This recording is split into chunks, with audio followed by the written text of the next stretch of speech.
नमस्कार मित्रांनो. आता सेकंड पार्ट पाहतोय आपण. वेक्टर मधला 5.1 मधला 8वा प्रॉब्लेम. सो एक्सरसाइज मध्ये 8वा प्रॉब्लेम दिलेला आहे. कोऑर्डिनेट्स फाइंड करायचे आहेत.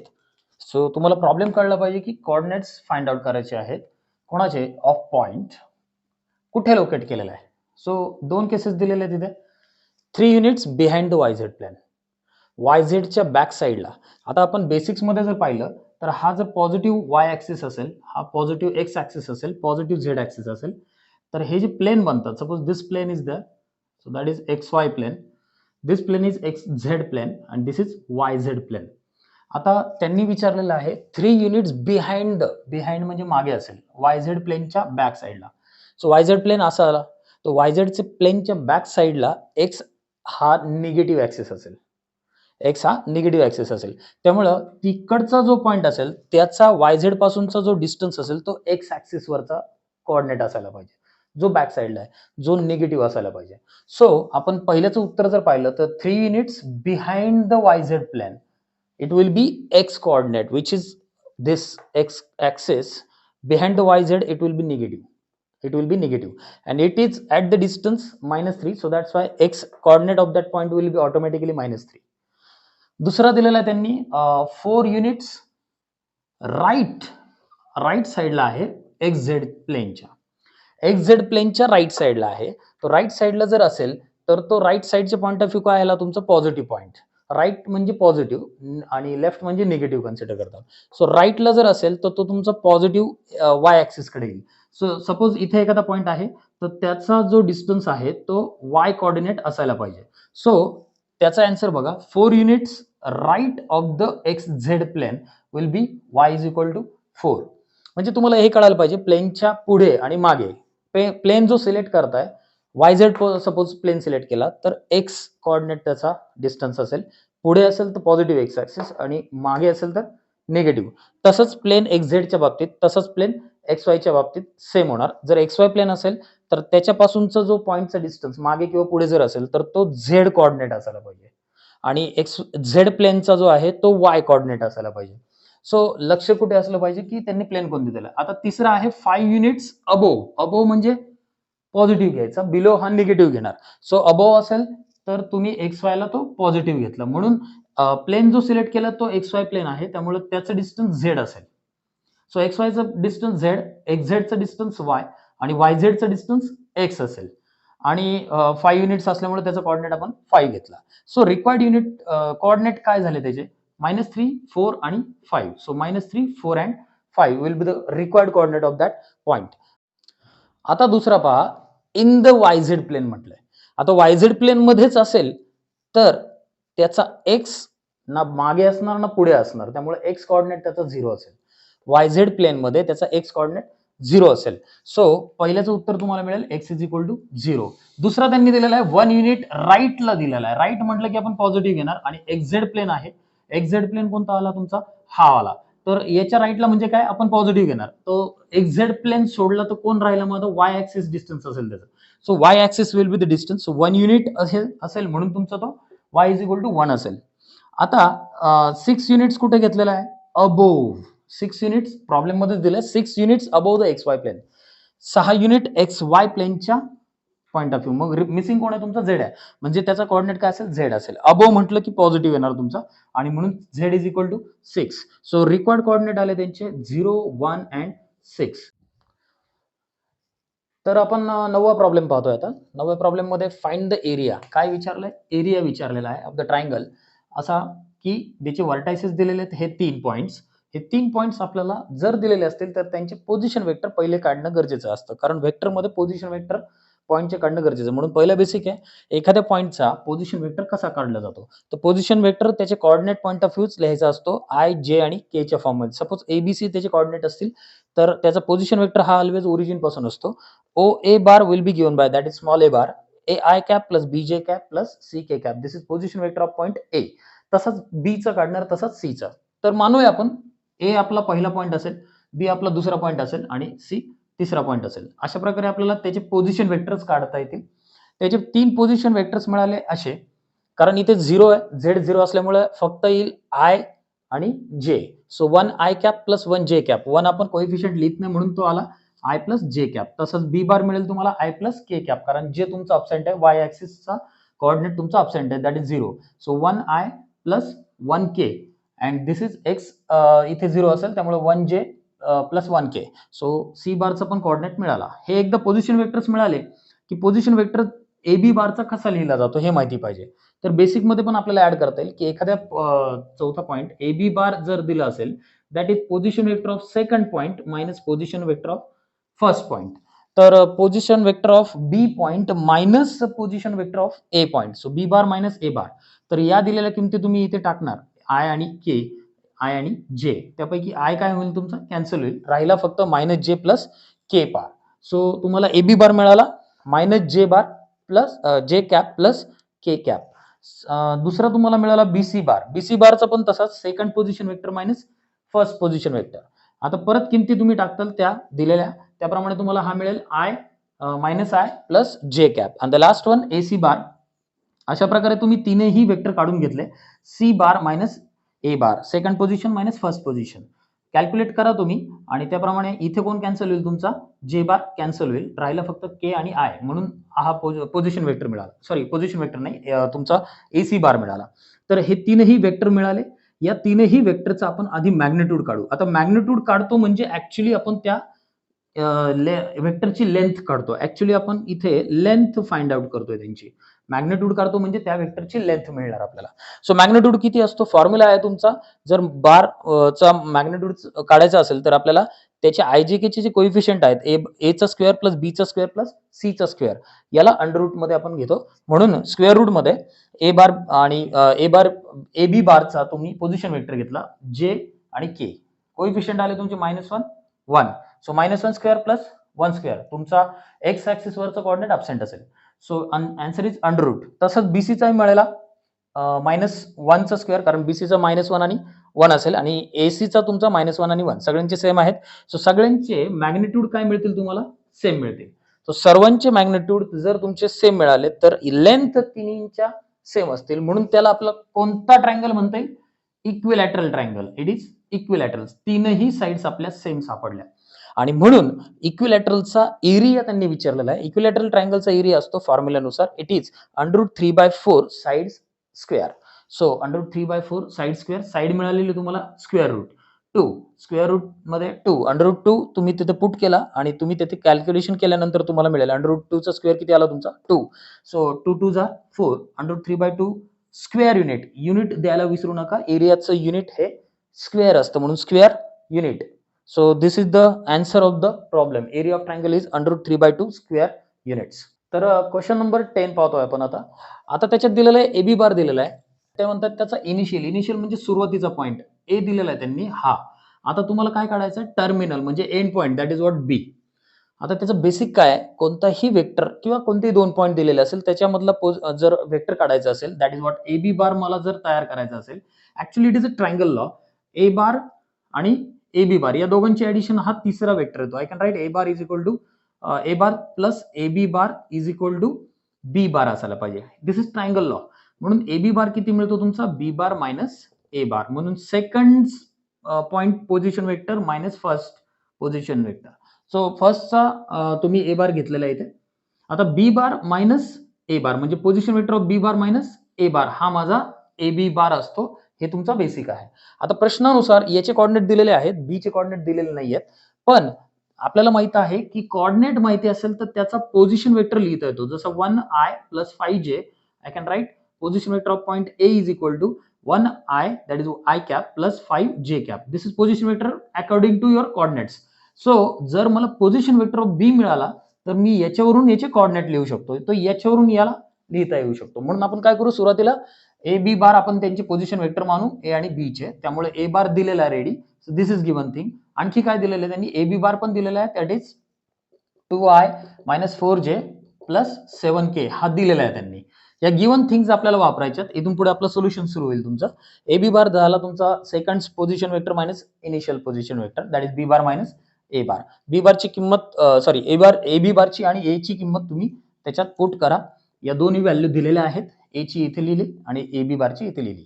सो बी बार तुमचं पलीकडे राहिला, हा इकडे येऊन मायनस आहे तर हा इकडून पॉझिटिव्ह होईल.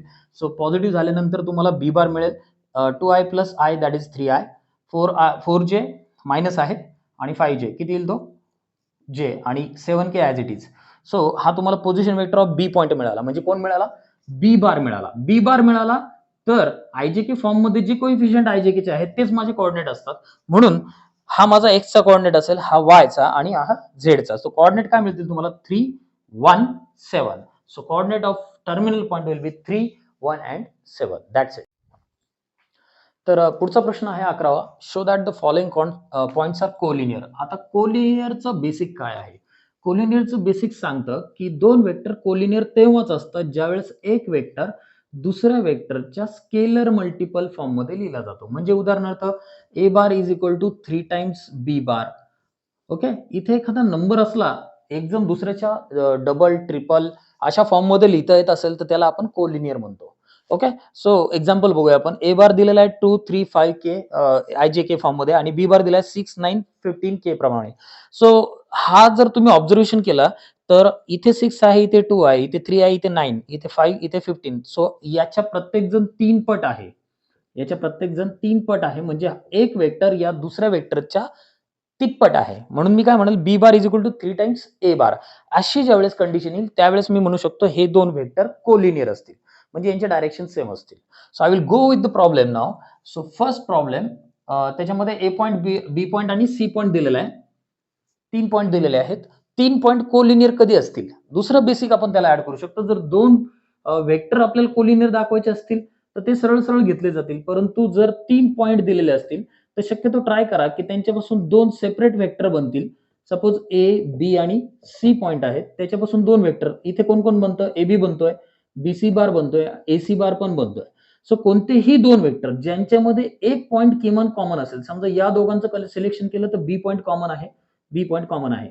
जर हे दोन वेक्टर मी कोलिनियर दाखवले तर बी पॉइंट हा माझा कॉमन असल्यामुळे पॉइंट सुद्धा कोलिनियर येतील.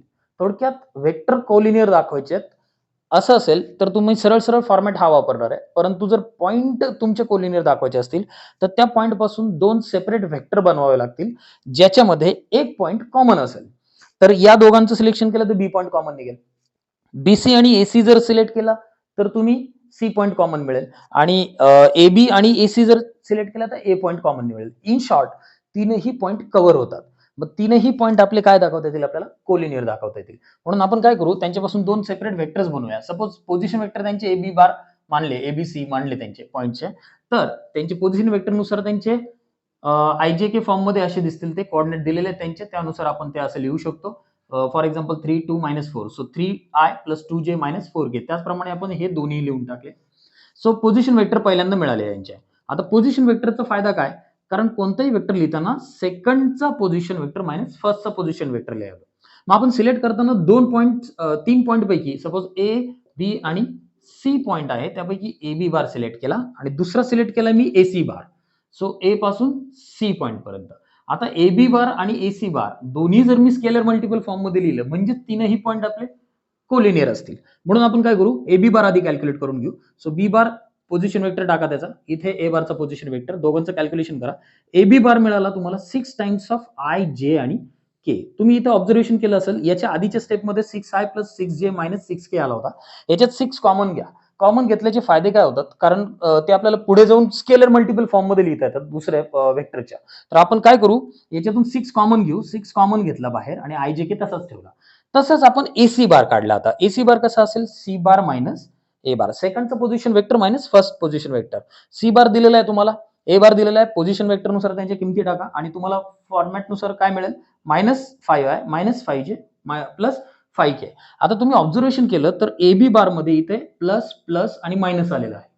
आता याच्यातून 5 जर मी कॉमन घेतला बाहेर, फक्त 5 घेतला तर ते मायनस मायनस आणि प्लस, म्हणजे आपल्या याच्याशी तो कॉन्ट्रडिक्ट क्रिएट होईल साइन पॉइंट ऑफ व्ह्यू. म्हणून आपण काय केलं, घेताना आपण -5 कॉमन आउटसाइड घेतला. त्याच्यामुळे हा आणि हा वेक्टर सेम येईल. त्याच्यामुळे मला एक जण दुसऱ्याच्या मल्टिपल फॉर्म मध्ये लिहायला मदत होईल. सो एसी बार मिळाला -5 times I plus J minus K. A B bar मिळाला 6 टाइम्स. आता यापैकी हा आणि हा काय आला? सेम आला. इथे आपलं लक्ष गेलं पाहिजे. आता कॉन्स्टंट आपल्याला ऍडजस्ट करता येतो. म्हणून आपण पुढे काय करू, पहिल्या याच्यावरून लिहू शकतो. हा 6 जर या साईडला मी मल्टिप्लाय नेला तर इकडे फक्त आयजेकेचा फॉर्म राहील. हाफ -5 मी इकडे डिव्हिजनला घेऊन गेलो, हा पण सेम आहे, म्हणजे ह्या दोघांच्या राईट साइड सेम राहतील. म्हणून मी काय केलं, 6 ला पलीकडे घेऊन गेलो या ठिकाणी AB बार डिवाइडेड बाय 6. तसंच मी -5 ला पण इथे घेऊन गेलो, AC बार डिवाइडेड बाय -5. अशा प्रकारे माझ्या लेफ्ट साइड काय आला दोघांच्या सेम. लेफ्ट साइड सेम म्हणून राईट साइड सुद्धा सेम दाखवू शकतो. म्हणून मी लिहू शकतो AB bar divided by 6 is equal to AC bar divided by -5. आता मी एकाला दुसऱ्याच्या स्केलर मल्टिपल मध्ये लिहायचं, म्हणून सगळे कॉन्स्टंट पलीकडे घेऊन जाऊ आणि इकडे एकालाच ठेवू. So AB bar will be as it is 6 तिकडे जाऊन मल्टिप्लाय होईल. So 6 divided by -5 into AC bar. So हा कसा दिसायला लागला तुमचा, या फॉर्म सारखा दिसायला लागला. It looks like A bar is equal to something into B bar. So something that is what constant, आणि यांची काही ना काही कॉन्स्टंट व्हॅल्यू येणार तुमची. तो आपण A bar is equal to काहीतरी B बार लिहिला, म्हणजेच आपण म्हणू AB bar and AC bar are collinear. हे कोलिनियर आहेत.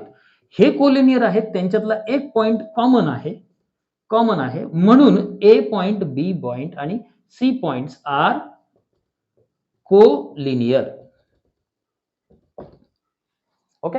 आणि दुसरा जो प्रॉब्लेम आहे PQR, हा देखील सेम ॲज इट इज तुम्हाला सॉल्व्ह करायचा आहे, फक्त तुमचे पोझिशन वेक्टर्स बदलतील. त्याचप्रमाणे हीच प्रोसेस वापरायची. सपोज तुम्ही PQ बार यासाठी तुम्ही घेणार PQ बार आणि मी सिलेक्ट करेल QR बार. ओके, मी PQ बार आणि QR बार सिलेक्ट करेल. याप्रमाणे मी स्मॉल Q म्हणजे Q बार, Q पॉइंटचं पोझिशन वेक्टर मायनस P पॉइंटचं पोझिशन वेक्टर, R चा पोझिशन वेक्टर मायनस Q चा, असे दोन वेक्टर मी तयार करून ठेवील जसे हे मिळालेत मला. आणि त्याचप्रमाणे ते दोघंही एकमेकाच्या स्केलर मल्टिपल फॉर्म मध्ये लिहिण्याचा मी प्रयत्न करेल. म्हणून ऑब्झर्वेशन खूप महत्वाचे आहेत, बेसिक्स महत्वाचे आहेत. सो 12वा प्रॉब्लेम आहे आपला, इफ द वेक्टर्स, दोन वेक्टर दिलेले आहेत, हा एक वेक्टर दिलेला आहे आणि हा एक वेक्टर दिलेला आहे, हे कोलिनियर आहे, हे त्यांनी दिलेलं आहे गिवन. त्यामुळे ही कन्सेप्ट आपण वापरणार प्रॉब्लेम मध्ये. तो then find the values of Q. Value of Q आपल्याला काढायची आहे. Q तुमचं इथे आहे, अननोन आहे, याची मला व्हॅल्यू काढायची आहे. सो आपण मानूया दोन्हींचे नाव देऊ आपण A बार आणि B बार, जेणेकरून आपल्याला ते वापरायला सोपं जाईल. सो A बार आणि B बार कोलिनियर आहेत, हे ऑलरेडी प्रॉब्लेम मध्ये दिलेलं आहे. जर दिले तर मला माहिती आहे बेसिक नुसार, जर दोन वेक्टर कोलिनियर असतील, then I can write A bar is equal to something B bar. Something means this will be the number, that is what scalar. एखादा नंबर असेल T M, आपण त्याला व्हेरिएबल मानू, इथे आपण T मानूया. So B bar is equal to काहीतरी A bar काहीतरी येणार. सो कोलिनियरचा कन्सेप्ट वापरून आपण हा लिहिला. आता याच्यात आपण आपल्या किमती टाकू. या दोन्ही किमती इथे टाकल्या तर तुम्हाला हा पार्ट मिळून जाईल. आता याच्यानंतर तुम्हाला काय करायचं, T ने आधी दोघीं आतमध्ये पूर्ण साइड्सला मल्टिप्लाय करून घ्या. का मल्टिप्लाय करायचं, कारण बेसिक सांगतं, जर एखाद्या अननोन व्हेरिएबलची मला व्हॅल्यू काढायची असेल तर एका साइडला, लेफ्ट साइडला IJK सिंगलच ठेवा, पलीकडे पण सिंगलच ठेवा. 2-2, 3-3 IJK असतील तर कम्पेअर करायला आपला प्रॉब्लेम आहे. म्हणून आपण ते आधी सॉल्व्ह करून त्यांना एका सिंगल फॉर्म मध्ये आणू, IJK राईट साइड. तशीच इकडे पण एक IJK, म्हणजे सिंगल IJK पलीकडे आणि इकडे दिसले तर आपण त्यांचे जे कोइफिशियंट असतात, हे कोइफिशियंट आपण काय दाखवू शकतो, सेम दाखवू शकतो. इकडचा I च्या आयशी आपण मॅच करू शकतो. त्याचप्रमाणे जे वाले कॉम्पोनंट आणि के वाले कॉम्पोनंट आपण मॅच करू शकतो. आणि अशा प्रकारे आपल्याला 3 इक्वेशन मिळते. त्यासाठी मला याच्यामध्ये T ने आतमध्ये मल्टिप्लाय करून घ्यावं लागेल. सर्व IJK सेम मिळणे माझ्यासाठी महत्त्वाचं आहे. आणि म्हणून लेफ्ट आणि राईटचे जे IJK आहेत त्यांचे कोइफिशियंट मॅच करेल आणि मला मिळेल, कम्पेअर करूया, I चे coefficient 4 is equal to 2T, -5 is equal to QT minus and 6 is equal to 3D. अशा प्रकारे मला मिळालेत. यापैकी दोनच घेणं गरजेचं आहे मला, कारण Q मला काढायचा आहे. सो कम्पेअर करता 4 इज इक्वल टू 2T मिळालं, हा आयचा कोएफिशियंट होता. मग मला T ची व्हॅल्यू मिळेल 4 डिवायडेड बाय 2 या साईडला येईल आणि T इज इक्वल टू 2 मिळेल. अशा प्रकारे आपल्याला T इज इक्वल टू 2 मिळालेलं आहे. आता Q वाले म्हणजे जे वाले कॉम्पोनंट आपण मॅच करतोय. So minus minus gets cancel, 5 is equal to Q into 2. T ची व्हॅल्यू मी इथे पुट केली, जी आपण ऑलरेडी काढून ठेवलेली आहे. Q is equal to 5 divided by 2.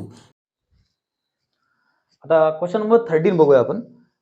4 points ते विचारतायत, are 4 points ABCD are coplanar or not.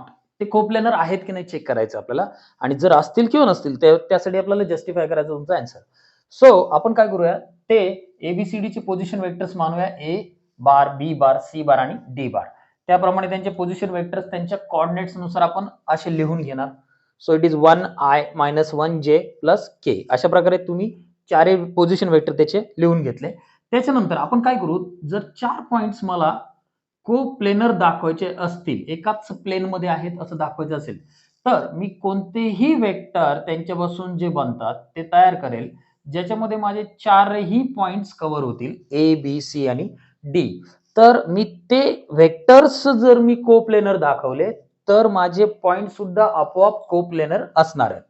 So को-प्लेनरचा concept सांगतो की R bar is equal to X A bar plus Y B bar plus Z C bar. म्हणजे एक vector दोन किंवा दोनपेक्षा अधिक वेक्टरच्या मल्टिपल फॉर्म मध्ये लिहिला, स्केलर मल्टिपल फॉर्म मध्ये, प्लस मायनस फॉर्म मध्ये, त्यालाच आपण लिनियर फॉर्म मध्ये म्हणतो. सो लिनियर फॉर्म मध्ये लिहिलं तर आपण काय म्हणू, सगळे वेक्टर्स आपले एकाच प्लेन मध्ये आहेत. मग आपण मानूया की जर हे पॉइंट्स माझे कोप्लेनर असतील तर त्यांच्यापासून बनणारे वेक्टर सुद्धा कोप्लेनर दाखवणार आहे.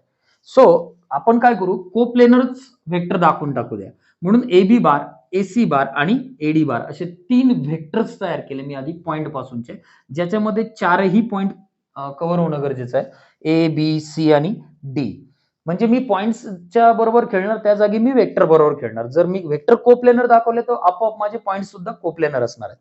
सो बघूया आपण, एक वेक्टर, दुसरा वेक्टर आणि तिसरा वेक्टर, त्यांचा पोझिशन वेक्टरच्या मायनस सबट्रॅक्शन फॉर्म नुसार आपण त्यांना कॅल्क्युलेट करून घेतलं. So we will get A B bar is equal to this, A C bar is equal to 2j according to your C bar minus A bar, and D bar minus A bar, second position vector minus first position vector. So D bar minus A bar, you will get the IJK format like this. So we got all 3 vectors. Now points A B C D जर coplanar असतील असं जर मी मानलं तर त्यांच्यापासून बनणारे vector सुद्धा coplanar असायलाच पाहिजे. म्हणून आपण मानूया एक वेक्टर दुसऱ्या दोघांच्या स्केलर मल्टिपल ऍडिशन फॉर्म मध्ये, लिनियर फॉर्म मध्ये लिहू शकतो. So A B bar is equal to M A C bar plus N A D bar, same as that of this. So आपण तिसरं वेक्टर आपण गायब केलं तरी चालेल. तर या फॉर्म मध्ये आपण लिहिण्याचा प्रयत्न करू. जर मला एम आणि एन मिळाले, फिक्स्ड मिळाले, तर त्या व्हॅल्यू मी इथे जर परत पुट केल्या तर मला हे लिनियर फॉर्म लिहिता येईल. आणि जर माझा एम आणि एन नाही मिळाला, याचा earth it is not possible, म्हणजे ते कोप्लेनर नसतील. म्हणून माझं पहिलं टार्गेट असेल, हाच मेन माझं सोल्युशन आहे, एम आणि एन च्या व्हॅल्यू फाइंड आउट करणं. तर आपला रेग्युलर फॉर्मॅट वापरणं, ए बी बार दिलेला आहे आयजेके फॉर्म मध्ये लेफ्ट साइड, राईट साइडला त्यांच्या किमती टाका. आयजेके लेफ्टला आणि राईटला आपल्याला मॅच करायचे आहे, जेणेकरून आपल्याला त्यांचे इक्वेशन्स मिळतील कोएफिशियंटशी मॅच करून. सो इकडे आयजेके मिळण्यासाठी आपण आधी यांना मल्टिप्लाय करून घेऊ, एन ने सगळ्यांना मल्टिप्लाय करून घ्या. राईट साइडला आय चे जे पॅटर्न दिसतात तुम्हाला, आय वाले, ते सगळे एकत्र आणा आणि एन आय इथे आला. जे चे जे पॅटर्न्स आहेत ते एकत्र आणा. जे कॉमन घेतला 2m - 2n will be outside inside of the bracket, and then last problem नुसार 3n as it is k bar. तर राईट आणि लेफ्ट आपण काय करणार आता, इकडचे आयजेके इकडच्या आयजेकेशी मॅच करणार. इथे के वाला पार्ट नव्हता म्हणून आपण 0 मानला, जेणेकरून याच्याशी तो मॅच करता येईल मला. सो अशा प्रकारे मला 3 इक्वेशन मिळतील. -2 is equal to n, 2 is equal to this whole bracket, जे चा कोएफिशियंट असेल तो, म्हणून तुम्हाला दुसरं इक्वेशन मिळेल, आणि तिसरा 0 इज इक्वल टू 3n. अशा प्रकारे 3 इक्वेशन्स मिळतील तुम्हाला. पण आता तुमच्या लक्षात आलं असेल, n इज इक्वल टू -2 येतोय आणि इथे n 3 पलीकडे जाऊन तुमचा 0 होईल. So n is equal to 0 मिळेल. सो इथे n मिळतोय तुमचा -2, इथे n मिळतोय माझा 0. मग मी काय म्हणेल, दोन व्हॅल्यू माझ्या एका इक्वेशन मध्ये एका व्हेरिएबलचे असू शकत नाहीत, म्हणून हे रॉंग म्हणू शकतो, हे चुकीचं आहे. म्हणून it is not possible that A B bar, A D bar, A C bar are coplanar. So that's these are non coplanar. आणि जर हे नॉन कोप्लेनर तर त्यांचे पॉइंट्स सुद्धा नॉन कोप्लेनर असतील. इन शॉर्ट, जर माझे एम आणि एन यांच्या फिक्स्ड आणि प्रॉपर व्हॅल्यू मिळत असतील शेवटी सॉल्व्ह केल्यानंतर, तर मी याला काय म्हणेल, scalar multiple of each others, that means all vectors are coplanar. पण जर एम आणि एन मिळायला मला कॉन्फ्लिक्ट होत असेल, प्रॉब्लेम होत असेल, तर त्यावेळेस मी त्याला म्हणेल हे पॉसिबल नाही. आणि जर मी मानत असेल कोप्लेनर तर ते चुकीचं आहे. म्हणून जे मानलं होतं ते चुकीचं असणार आहे. This is wrong. So that's I will say that these are non coplanar vectors. That's it. तर प्रॉब्लेम नंबर 14 पाहतोय आपण. Express this vector in a linear combination of vectors. 3 vector दिलेले आहेत त्यांनी, हा आणि हा 3 वेक्टर दिलेत. त्यांना आपण ए बार, बी बार, सी बार मानूया. सो सुरुवातीला आपण दिलेल्या वेक्टर्सला ए बार, बी बार, सी बार मानूया. ज्या वेक्टरला आपल्याला लिनियर कॉम्बिनेशन मध्ये दाखवायचं आहे ते दाखवण्यासाठी आर बार जो आपल्याला दिलाय त्याला आपण आर बार म्हणू. मग आय जो दिलेला आहे तो आपण इथे लिहिला. सो आर बार या तिघांच्या आपल्याला स्केलर मल्टिपल फॉर्म मध्ये लिहायचा आहे, म्हणजे त्याला आपण लिनियर कॉम्बिनेशन म्हणतो. सो लिनियर कॉम्बिनेशन मध्ये लिहिताना आपण काय लिहित असतो, R bar is equal to X A bar plus Y B bar plus Z C bar असं मानूया आपण. जर ते असेल तर त्या किमती इथे टाकून द्या. याच्याप्रमाणे आता मागच्या 2 प्रॉब्लेमला जसं सॉल्व्ह केलं त्याचप्रमाणे इथे सॉल्व्ह करणार आपण. आय जे के राईट साइडला सिंगल आणण्याचा प्रयत्न करणार, आय जे आणि के. त्याच्यासाठी आपल्याला एक्स ने सर्वांना मल्टिप्लाय करून घ्यावं लागेल आतमध्ये, वाय ने पण सर्वांना मल्टिप्लाय, झेड ने पण सर्वांना मल्टिप्लाय. हे मल्टिप्लाय केल्यानंतर आय वाल्या टर्म्स ज्या आहेत त्या सगळ्या एका ठिकाणी आणूया आणि आय ला कॉमन घेऊया. So I will be common outside, J will be common outside and K will be also outside common. So left side आणि राईट साइड यांच्यामध्ये I J K left right चे मॅच करा. So this coefficient must be this coefficient. J चा coefficient बरोबर -3 असायला पाहिजे आणि के चा कोएफिशियंट बरोबर 4 असायला पाहिजे. अशा प्रकारे आपल्याला 3 इक्वेशन्स मिळतील. हे 3 इक्वेशन युजिंग क्रॅमर्स रूल आपण सॉल्व्ह करतोय. युजिंग क्रॅमर्स रूल सॉल्व्ह करत असताना हा 10वी पर्यंतचा कन्सेप्ट आहे ऍक्च्युअली, तर थोडासा एक रिकॉल करून घेऊया आपण. डिटर्मिनंट लिहिताना एक्स वाय झेड चे जे तिघींचे जे कोऑर्डिनेट्स आहेत ते आपण इथे पुट करणार. हे एक्स चे कोऑर्डिनेट असतील, हे वाय चे कोऑर्डिनेट असतील आणि हे झेड चे कोऑर्डिनेट्स असतील. सो 2 2 3 2 2 3 1 -1 1 -1 अँड -4 3 -2 इथे पुट केले. त्याचा डिटर्मिनंट काढून घ्या. डिटर्मिनंटची व्हॅल्यू आलेली आपली -9. आता dx आहे. dx काढताना काय करायचं, x चे जे कोएफिशियंट आहेत त्यांच्या जागेवर तुमचे आन्सर्स चे जे राईट साइड दिलेले आहे ते आपण पुट करतो. -1 -3 आणि 4. सो x च्या जागेवर सगळे -1 -3 आणि 4 जे आन्सर आहेत माझे ते इथे पुट करायचे. That is what dx. तसाच dy पण पुट करणार आपण. y च्या जागेवर आपण आन्सर्स पुट करतोय आणि z च्या जागेवर आपण त्याचे आन्सर्स पुट करतो. म्हणजे डिटर्मिनंट मधल्या व्हॅल्यू आपण x, y आणि z प्रमाणे बदलायच्या according to your right sides answers. So dx dy dz मिळाले. याच्यानंतर x ची किंमत मिळते आपल्याला dx divided by d, y ची मिळते dy डिवायडेड बाय d आणि z ची मिळते dz डिवायडेड बाय d. तिन्हींच्या किमती आपण जर टाकल्या तर तुम्हाला मिळतो 2 2 आणि -3. अशा प्रकारे आपल्याला x y z च्या किमती मिळाल्या.